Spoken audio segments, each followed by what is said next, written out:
Let's talk about Epstein's connections to various intelligence communities, including US, Israeli, and Russia. There's clearly smoke, lots of it. So let's dig in. Most people think this story starts in the 2000s, but it actually started in the 1980s when Epstein was moving money for Adnan Khashoggi. That name may sound familiar. He was one of the biggest arms dealers of the Cold War and also a key figure in the Iran-Contra scandal. Now, does that make Epstein intelligence? Not necessarily, but you can be sure that every major spy agency on the planet knew exactly who Epstein was. Then we go to 2008. When Epstein was facing federal charges for trafficking children and he gets a slap on the wrist. The U.S. attorney who signed off on that deal, Alex Acosta, said that he was informed Epstein belonged to intelligence. He has since walked that back, but as you can imagine, that phrase never really went away.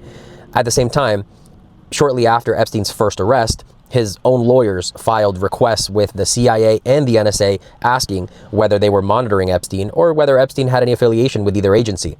Of course, both agencies neither confirmed nor denied the existence of anything, but you really only ask that question if intelligence has been a part of that conversation. Then you look at how Epstein actually lived. He was found to have a fake Austrian passport under a false name with a Saudi Arabia address. And that fake passport was actually used by Epstein to travel to at least 4 international countries. He also had seemingly unfettered access to powerful people, presidents, prime ministers, billionaires, royalty, Nobel-level scientists. That doesn't prove that Epstein was an intelligence asset, but that is exactly how assets do move. And then there's the leverage angle. Epstein recorded his clients in compromising positions. He had cameras, some of which were hidden, and he kept meticulous logs and records of who did what and when.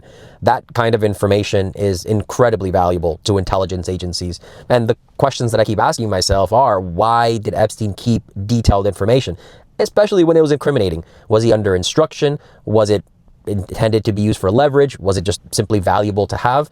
There are lots of questions and unfortunately not many answers. Let's talk about Israel and the Mossad. This one really starts with Ghislaine Maxwell. Her father, Robert Maxwell, was a major media mogul who was publicly accused by journalists and intelligence figures of having ties to Israeli intelligence, among other intelligence agencies. And after he died, he was actually buried in a holy site in Jerusalem that's typically reserved for Israel's elite servants. And then Ghislaine became Epstein's fixer, recruiter, and right hand. So people are rightfully asking if her dad's world carried over.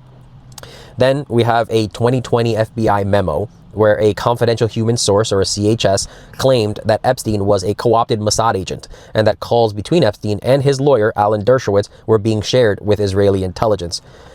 But we also have plenty of emails where Epstein actually emailed to the former Israeli Prime Minister, Ehud Barak, hundreds, if not thousands of times, including in 2018, asking him to make clear that Epstein doesn't work for Mossad with a smiley face. In another email from someone named Mark Iverson, that person wrote that he believed Epstein was a Mossad agent. So there are several different indications that Epstein was tied to Israeli intelligence. Finally, Russia.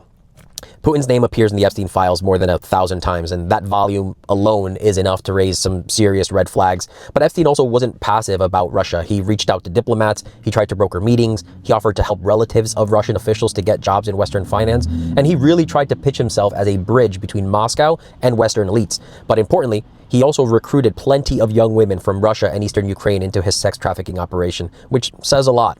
I think also importantly, there's an email chain that shows Epstein contacting a former Russian deputy minister, someone with very clear ties to Russian intelligence, and asking him to dig up background on a woman that Epstein saw as a threat.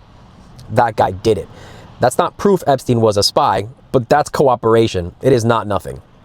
Here's the honest takeaway. Epstein clearly wanted to have access to powerful people. That's how he lived his life. That piqued intelligence community's interest, as it should. Because of that, Epstein operated in a gray zone between criminal, fixer, and asset, which is where a lot of intelligence history actually lives. No neat labels, just a lot of documented weird. I read the fine print, so you don't have to. Remember to like, follow, and drop a note if you want me to cover a specific topic.